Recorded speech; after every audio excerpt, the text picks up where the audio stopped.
tidak layak dan tidak kita percaya.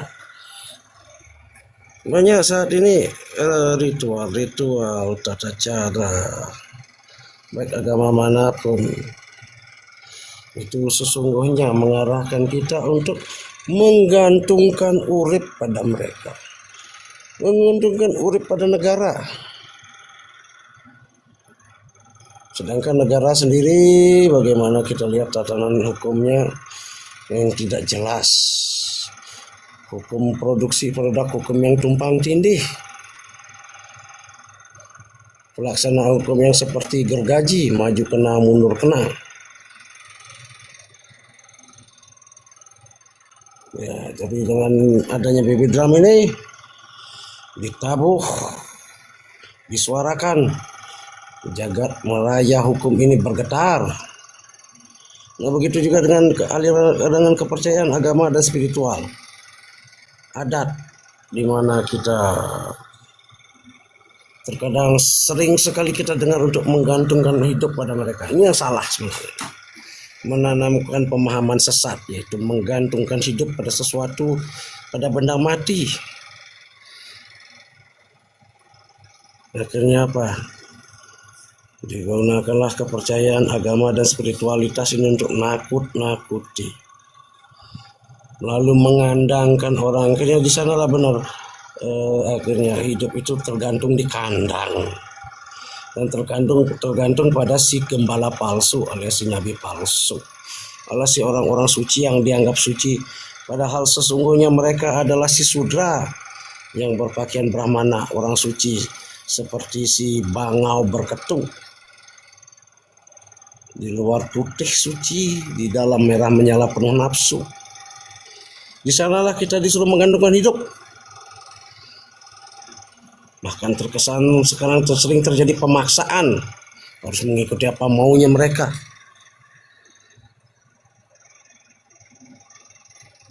Nah, disinilah banyak yang terjadi juga.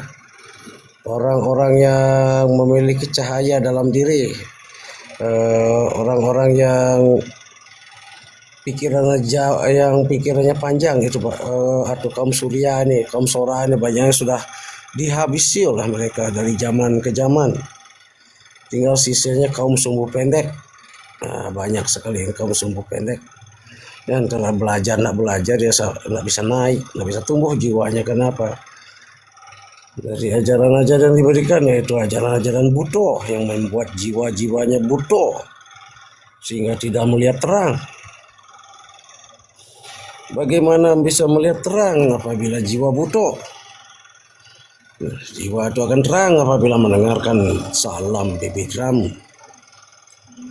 Maka akan muncullah jiwa Mataram, bukan jiwa buto. Jiwa Mataram jiwa yang mata batin terang. Jadi jiwa tidak diberikan asupan yang jelas. Selalu diberikan ajaran-ajaran buto itu ngafal-ngafal tak jelas. Sampai akhirnya hatinya membatu.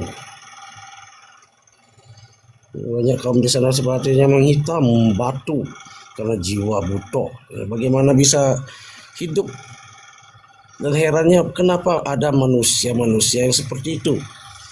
Dan hatinya sekeras batu dengan mata yang berisi buto, jiwa yang berisi buto. Nah, inilah melalui kanjeng Ibu Mataram kita melihat hati yang penuh cahaya, hati yang penuh jiwa, welas asih, cinta ibu, jalan menuju leluhur, jalan menuju nenek moyang kita yang sejati, bukan jalan menuju celengan Semar yang selama ini kita sembah.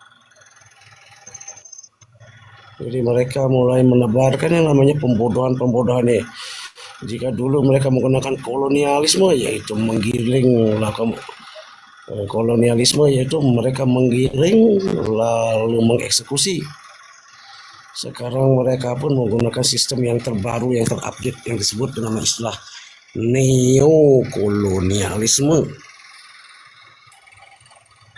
Berbagai keilmuan-keilmuan, teori-teori yang banyak disebar di pendidikan dan agama kita sehingga menyebabkan orang-orang kita, orang-orang Mataram ini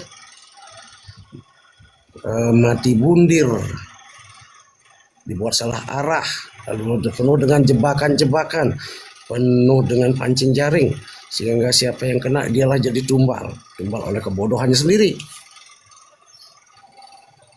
Nah, inilah hadirnya jalur Ireng, jalan tol menuju terwujudnya kaum Sora, kaum Mataram, putra putri Dharma, putra putri Sang Punto, putra putri yang selamat, yang menemukan kebahagiaan Taman Eden itu sendiri, bukan penghuni neraka yang penuh dengan jiwa buto dan hati batu. Nah, ini yang masih jiwanya buto dan hati batu, yang masih melekat dengan perdagangan, yang masih melekat dengan paham buto, yaitu harta, tahta, dan kesenangan-kesenangan. Jika masih di sana maka siap-siaplah hanya akan jadi tumbal Kuam In yang tidak terikat dengan kemelekatan harta, tahta, dan kesenangan. Sinilah jalur Ireng menuntun menuju pada cinta kasih, persaudaraan, kebahagiaan, bagaimana layaknya gambar Taman Eden, taman surga itu sendiri, taman yang dirahmati oleh Sang Jagatnata. Nah, disinilah kesempatan kita.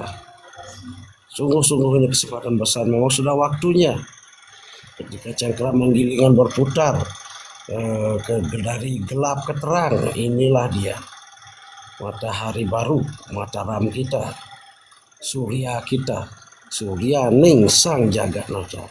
Dia akan menghempas segala kegelapan-kegelapan.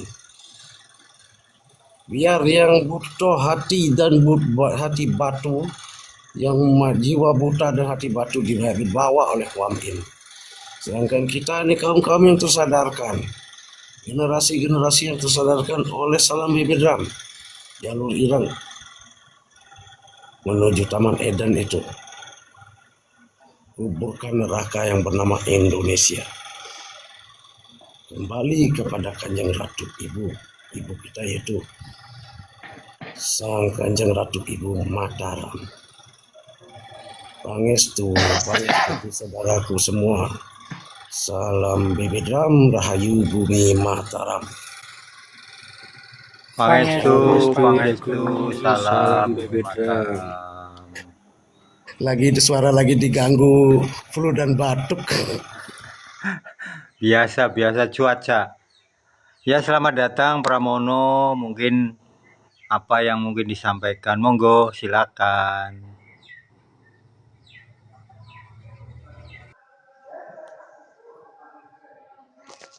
Wah, di bawah aja. Halo, kenapa? Di bawah aja saya. Nyimak aja. Oke. Siap. Ya, lanjut mungkin Bayu Ireng, monggo. Pangestu. Ya, jadi saya terkesan juga dengan apa yang disuarakan Dago Labuan tadi mengenai sistem dan orang-orang minoritas yang mengontrol populasi dunia ini. Jadi memang diarahkan dengan sistem, dibelenggu dengan agama. Iya, dibuat kita menggantungkan hidup ditindas. kita sana kan, menggantungkan urip, sedangkan kita dibuat tidak percaya diri kan. Benar. Begitu saudaraku. Jadi memang dimatikan. Iya. Ya bagaimana bisa hidup kalau kita Pemahaman gantungkan kita hidup di tentang sana? Betul sekali. Karena kita gantung hidup kita, ya kita mati. Betul. Akhirnya tumpul pengertian, pemahaman, kecerdasan itu tumpul seperti lembu yang dicocok hidung. Jadi diarahkan dengan doktrin-doktrin ketakutan